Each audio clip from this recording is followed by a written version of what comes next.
Hello everyone. तो आज की इस वीडियो में हम लोग बात करने लगे हैं क्लोस्ट्रीडियम की आखिरी स्पीशी की, जिसका नाम है क्लोस्ट्रीडियम डिफिसिल। क्लोस्ट्रीडियम डिफिसिल हमारे पास आखिरी ऑर्गेनिज्म है, मेडिकली इम्पोर्टेंट क्लोस्ट्रीडियम है जिसकी हमने बात करनी है। इससे पहले हम लोगों ने क्लोस्ट्रीडियम के मुख्तलिफ क्लिनिकली इम्पोर्टेंट स्पीशीज़ की बात की थी, जिसके अंदर Clostridium tetani, Clostridium botulinum, Clostridium perfringens थे। आज की आखिरी वीडियो के अंदर हम लोग क्लोस्ट्रीडियम डिफिसिल की बात करेंगे। ये तमाम के तमाम ऑर्गेनिजम्स ग्राम पॉजिटिव होते हैं, रॉड शेप होते हैं, स्पोर फॉर्मिंग और एनारोब होते हैं। ये चीज़ें हम लोगों ने इंट्रोडक्टरी वीडियो के अंदर देखी थी। अगर आपने वो वीडियो नहीं देखी तो आप देख सकते हैं। आगे बढ़ते हैं। डिजीज़ की बात करें तो क्लोस्ट्रीडियम हमारे पास नोज़ोकोमियल डायरिया कॉज करता है। नोज़ोकोमियल से मुराद हॉस्पिटल एक्वायर्ड डायरिया। अभी हम लोग देखेंगे ये डिजीज़ हॉस्पिटलाइज्ड पेशेंट के अंदर बहुत ज़्यादा देखने को मिलती है, तो इसलिए यहाँ पे लिखा हुआ है नोज़ोकोमियल डायरिया। इसके अलावा अगर ये सीवियर कंडीशन हो जाए तो ये हमारे पास सूडो मेम्ब्रेनस कोलाइटिस भी करती है, जो कि एक सीवियर किस्म है इस इन्फेक्शन की। ट्रांसमिशन की बात की जाए तो ट्रांसमिशन के अंदर जैसा कि मैंने आपको बताया, क्लोस्ट्रीडियम हमारे पास स्पोर फॉर्मिंग ऑर्गेनिजम्स होते हैं, तो इसके स्पोर सॉइल के अंदर मौजूद होंगे और कुछ हेल्दी इंडिविजुअल्स के अंदर नॉर्मल फ्लोरा का भी हिस्सा होती है ये क्लोस्ट्रीडियम डिफिसिल। तकरीबन 5% लोगों के अंदर ये नॉर्मलाइज्ड होता है, क्लोस्ट्रीडियम डिफिसिल उनकी कोलोन में मौजूद होता है। ठीक है। और हॉस्पिटलाइज्ड पेशेंट 30% हॉस्पिटलाइज्ड पेशेंट के अंदर मौजूद होता है, क्योंकि वहाँ पे इसके स्पोर्स ज़्यादा तादाद में मौजूद होते हैं। अब होता ये है, आगे जाके हम लोग इसकी पैथोजेनेसिस के अंदर देखेंगे कि नॉर्मली ये हमारे पास इंटेस्टाइन के अंदर मौजूद होता है और कोई भी डिजीज़ कॉज नहीं करता। ये डिजीज़ कब कॉज करता है हम अभी देखते हैं पैथोजेनेसिस के अंदर। तो जैसा कि मैंने आपको बताया, हॉस्पिटलाइज्ड पेशेंट के अंदर ये होता है। तो जब हॉस्पिटलाइज्ड पेशेंट के अंदर ये होगा तो उस पेशेंट के यानी कि हॉस्पिटल के रूम्स के अंदर इसके स्पोर्स को डिटेक्ट किया जा सकता है, बेड के अराउंड ख़ास तौर पे, और बाथरूम के अंदर, क्योंकि वहाँ पे वो फीसिस करता है। ठीक है। और वहाँ से स्पोर्स को लेकर किसी और को भी इन्फेक्शन हो सकती है। तो this is the exogenous source of infection. इसी के साथ हमें पता चला कि इसकी ट्रांसमिशन फीकल ओरल रूट से होगी। ऑफ कोर्स हमारे पास फीसिस के अंदर बहुत सारे स्पोर्स होंगे, बहुत सारे ऑर्गेनिजम्स होंगे जो कि बाहर निकलेंगे।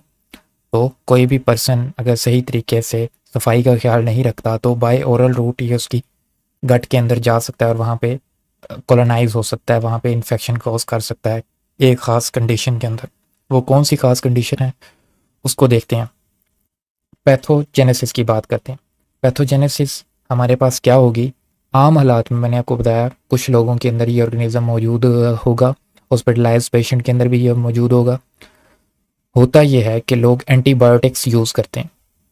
जब एंटीबायोटिक्स यूज़ करते हैं तो एंटीबायोटिक्स क्या करती हैं? नॉर्मल फ्लोरा को डिस्टर्ब कर देती हैं।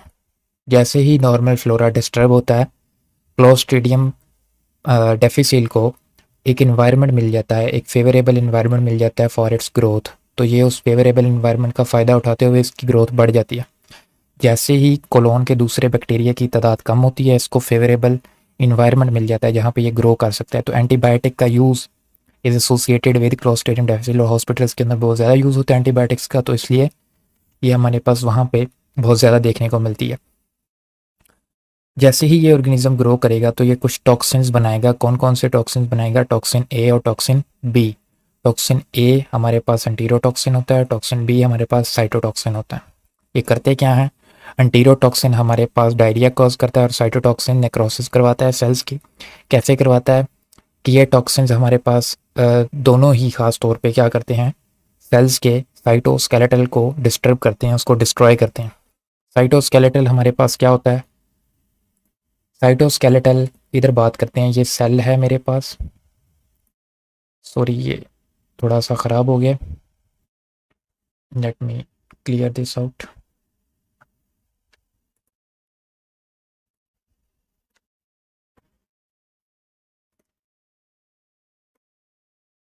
ये सेल है मेरे पास, ये उसका न्यूक्लियस है, और यहाँ पे साइटोस्केलेटल। साइटोस्केलेटल क्या है? जैसे हमारी बॉडी का स्केलेटल होता है, स्केलेटल सिस्टम हमें सपोर्ट करता है, हमारी शेप को मेंटेन करता है, इसी तरह सेल का जो स्केलेटल होगा उसको साइटोस्केलेटल कहते हैं। वो सेल की मूवमेंट, उसकी इंटेग्रिटी, उसकी शेप को मेंटेन करके रखता है। तो ये टॉक्सिन्स क्या करते हैं, इंटेस्टाइन के जो सेल्स होते हैं उनके साइटोटॉक्सिन को ख़राब कर देते हैं, उसको डिग्रेड कर देते हैं। तो जब वो डिग्रेड हो जाता है तो सेल की शेप हमारे पास सही तरीके से नहीं रहती, वो देखें ख़राब हो गई उसकी शेप, और इवेंचुअली सेल की क्या हो जाती है, डेथ हो जाती है। डी मैं लिख देता हूँ, सही है। तो जब डेथ हो जाएगी तो इस तरह हमारे पास सेल जो होंगे वो नेक्रोसिस भी अंदर चले जाएंगे, वहाँ पे बहुत सारे फाइब्रोसिस हो जाएगी, ठीक है। तो ये तमाम की तमाम चीज़ें हम क्लिनिकल फाइंडिंग्स के अंदर देख सकते हैं। क्लिनिकल फाइंडिंग क्या होगी, वाटरी डायरिया। ऑफ कोर्स मैंने आपको बताया कि ये एंटीरोटॉक्सिन्स क्या करते हैं, डायरिया काज करवाते हैं, वाटरी डायरिया, ठीक है। और हमें क्या देखने को मिलेगा, सूडो मेम्ब्रेन। सूडो मेम्ब्रेन क्या होती है, जैसा कि मैंने आपको बताया ये टॉक्सिन्स क्या करते हैं, ये सेल्स के साइटोस्केलेटल को डिस्टर्ब करते हैं। जब वो साइटोस्केलेटल डिस्टर्ब होता है, सेल्स की नेक्रोसिस होती है, वहाँ पे इन्फ्लेमेटरी सेल न्यूट्रोफिल्स हो गए, ठीक है, मैक्रोफेजेस हो गए, वहाँ पे इकट्ठे होना स्टार्ट हो जाते हैं, ल्यूकोसाइट्स हो गए, वो तमाम के तमाम वहाँ पे इकट्ठे होते हैं। सेल की डेथ होती है तो वहाँ पे एक मेम्ब्रेन जो ओरिजिनल मेम्ब्रेन होती है उसके ऊपर एक मेम्ब्रेन हमें शो होना स्टार्ट हो जाती है। उसको हम देख सकते हैं विद कोलोनोस्कोपी। तो यहाँ पे अगर आप लोग देखें तो यहाँ पे आपको येलो सी वाइट से ब्लैक देखने को मिल रहे हैं, ठीक है, येलो वाइट ब्लैक्स देखने को मिल रहे हैं म्यूकोजा के ऊपर। तो इसको हम बोलते हैं सूडो मेम्ब्रेनस। ये एक्चुअल मेम्ब्रेन नहीं होती, due to the degradation of the cells यहाँ पे ये आ जाती है। तो यही हमारे पास एक्चुअल में वो बीमारी थी सूडो मेम्ब्रेनस, जिसकी हम लोग बात कर रहे थे, जो क्लोस्ट्रीडियम डिफिसिल करवाता है। इसके अलावा हमारे पास फीवर, इसके अलावा हमारे पास एब्डोमिनल पेन, ऑफ कोर्स ये तमाम की तमाम चीज़ें क्लिनिकल फाइंडिंग्स के अंदर देखने को मिलेंगी। लेबॉर्ट्री डायग्नोसिस की बात करें तो लेबॉर्ट्री डायग्नोसिस के अंदर हमारे पास स्टूल का एग्जामिनेशन किया जा सकता है। स्टूल के अंदर इन्फ्लेमेटरी मार्कर्स और टॉक्सिन्स देखने को मिलेंगे, जैसा कि मैंने आपको बताया है। और स्पोर्स भी देखने को मिल सकते हैं, लेकिन स्पोर्स को हम उस तरह डिटेक्ट नहीं कर सकते।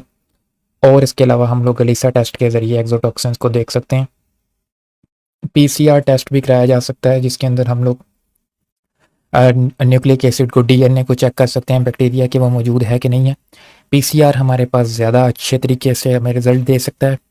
अलीसा के अंदर एरर के चांसेस होते हैं, लेकिन पीसीआर का मसला ये है कि ये ज़्यादा सेंसिटिव होता है और ये हमारे पास फॉल्स पॉजिटिव रिजल्ट देता है। कैसे देता है, अब एक ऑर्गेनिज्म है, एक ह्यूमन है, उसके अंदर क्लोस्ट्रीडियम डिफिसिल मौजूद है। मैंने आपको बताया कि ये नॉर्मली भी मौजूद होता है कुछ हेल्दी ऑर्गेनिजम्स के अंदर, हेल्दी पीपल्स के अंदर। उसके अंदर भी पीसीआर टेस्ट जो होगा वो पॉजिटिव होगा, हालांकि उसे कोई बीमारी नहीं होगी, लेकिन पीसीआर टेस्ट उसका पॉजिटिव आ रहा होगा। तो दिस इज़ द प्रॉब्लम। तो दूसरी क्लिनिकल फाइंडिंग्स को मद्देनज़र रखते हुए हम पीसीआर करते हैं।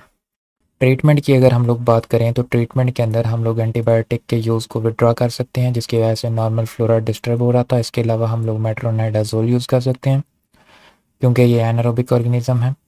इसके अलावा हम लोग वैंकोमाइसिन यूज़ कर सकते हैं। वैंकोमाइसिन की ख़ास बात ये होती है कि ये गट से पुअरली एब्जॉर्ब होती है, लेकिन यहाँ पे हम लोग चाहते हैं कि वो गट के अंदर ज़्यादा टाइम तक रहे, तो इसलिए हम वैंकोमाइसिन के इस इफ़ेक्ट को यूज़ कर सकते हैं अपने फ़ायदे के लिए। वैसे वैंकोमाइसिन हम लोग आईवी रूट के ज़रिए देते हैं। ये डिज़ीज़ हमारे पास रिकरेंट होती है, इसके लिए हम लोग फिडॉक्सोमाइसिन यूज़ कर सकते हैं। इसके अलावा हम बेज़लोटॉक्सोमैब यूज़ कर सकते हैं, जो कि एक एंटीबॉडी होती है। इसके अलावा हम लोग फीकल ट्रांसप्लांटेशन भी कर सकते हैं, ताकि नॉर्मल फ्लोरा दोबारा से मेंटेन हो जाए वहाँ पे। सर्जिकल रिसेक्शन भी की जाती है जब ये डिजीज़ बहुत ज़्यादा सीवियर हो जाती है, टॉक्सिक मेगा कोलोन की शक्ल इख्तियार कर लेती है, जिसके अंदर नीचे वाली लेयर्स भी कोलोन की डिस्टर्ब हो जाती हैं। वहाँ पे हम लोग क्या करते हैं, इस एरिया को कट कर लेते हैं ताकि ये डिज़ीज़ ज़्यादा ना फैले। That's how we can treat, that's all. इसके अलावा प्रिवेंशन के अंदर हम लोग इस चीज़ को यकीनी बना सकते हैं कि स्पोर्ट्स हॉस्पिटल के अंदर कम से कम फैलें, वहाँ पे सफाई का ख्याल रखा जाए। That's how we can control that disease. Thank you.